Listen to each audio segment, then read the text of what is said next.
আসসালামু আলাইকুম, আমি মেহেদী হাসান। আজকে আমি আপনাদের সাথে কথা বলবো গণতান্ত্রিক বাংলাদেশ সরকার রেজিস্ট্রেশন জেনারেল কার্যালয়ের জন্ম ও মৃত্যু নিবন্ধন প্রশাসন ও অর্থ শাখা স্থায়ী সরকার বিভাগ নিয়োগ বিজ্ঞপ্তি। নিয়োগটা প্রকাশিত হয়েছে 21শে সেপ্টেম্বর 2025। তো এখানে 4টি পদের লোক নেওয়া হবে।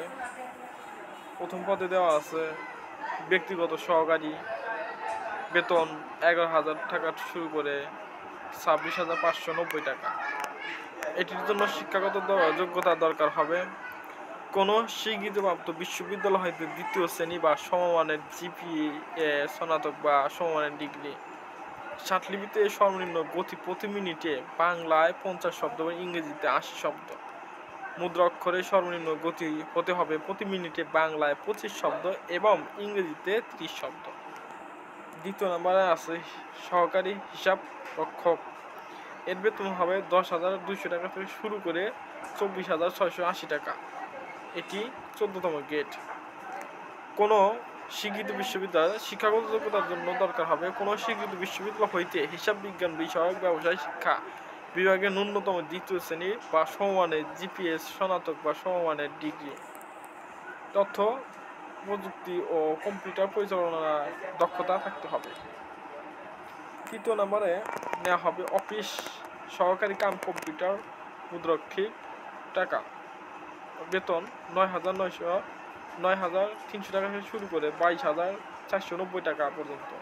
এটি হবে 16তম গ্রেডের জন্য। যে কোনো স্বীকৃত বোর্ড হইতে ন্যূনতম দ্বিতীয় বিভাগ বা সমমানের জিপিএতে উচ্চ মাধ্যমিক সার্টিফিকেট বা সমমানের পরীক্ষা উত্তীর্ণ হতে হবে।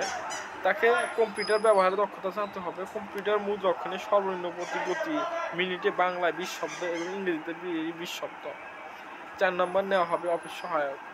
8,250 টাকা থেকে শুরু করে 20,010 টাকা পর্যন্ত। এটি হবে 20তম গ্রেডের। শিক্ষাগত যোগ্যতা কোনো স্বীকৃত বোর্ড হইতে মাধ্যমিক স্কুল সার্টিফিকেট বা সমান পরীক্ষায় উত্তীর্ণ। তো আজকে ছিল এই পর্যন্তই। আর আপনারা এই চাকরির জন্য যদি আবেদন করতে চান তাহলে আমি কমেন্ট বক্সে আমি এর আবেদন করার লিঙ্কটি দিয়ে দেবো। সেখানে তার মাধ্যমে আপনারা সেখান থেকে আবেদন করতে পারেন। আসসালামু আলাইকুম। চ্যানেলটা সাবস্ক্রাইব করবেন, বেল আইকন বাজিয়ে পাশে থাকবেন। আসসালামু আলাইকুম।